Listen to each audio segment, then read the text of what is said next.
முதலமைச்சர் அவர்கள் அடிக்கடி சொல்லக்கூடிய வார்த்தை திராவிட மாடல் ஆட்சி அப்படின்னு. அந்த திராவிட மாடல் ஆட்சின்னு சொல்லும்போது பல பேருக்கு அது ஒரு பிடிக்காத வார்த்தையா இருக்கு. அது என்ன திராவிட மாடல் ஆட்சி அப்படின்னு பல விமர்சனங்களை வைத்துக் கொண்டிருக்கிறார்கள். நான் திராவிட மாடல் ஆட்சின்னு அவர் ஏன் சொல்றாரு? அவர் ஏதோ கண்டுபிடிச்சு அவர் அதை உருவாக்கி சொல்லுவதாக இல்லை. அந்த திராவிட மாடல்னு அவர் நம்முடைய முதலமைச்சர் சொல்லக்கூடிய வார்த்தைக்கு பின்னால் இருக்கக்கூடிய சரித்திரம் என்ன என்பதை நாம் புரிந்து கொள்ள வேண்டும். ஒரே ஒரு உதாரணம் தான் நான் சொல்லணும்னு விரும்புறேன். என்னன்னா, இப்ப பெண்களுக்கு வாக்குரிமை எடுத்துக்கோ, அது அடிப்படை உரிமை இல்லையா? பல நாடுகள்ல அதுக்காக பெண்கள் அடிபட்டார்கள், சிறைக்கு சென்றார்கள், கொல்லப்பட்டார்கள் அந்த வாக்குரிமைக்காக போராடி.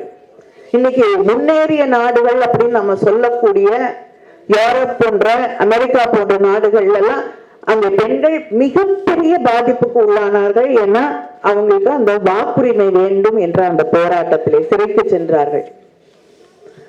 இவ்வளவு போராட்டத்துக்கு பிறகுதான் அவங்களுக்கு அந்த ஓட்டு போடுற உரிமை கிடைத்தது.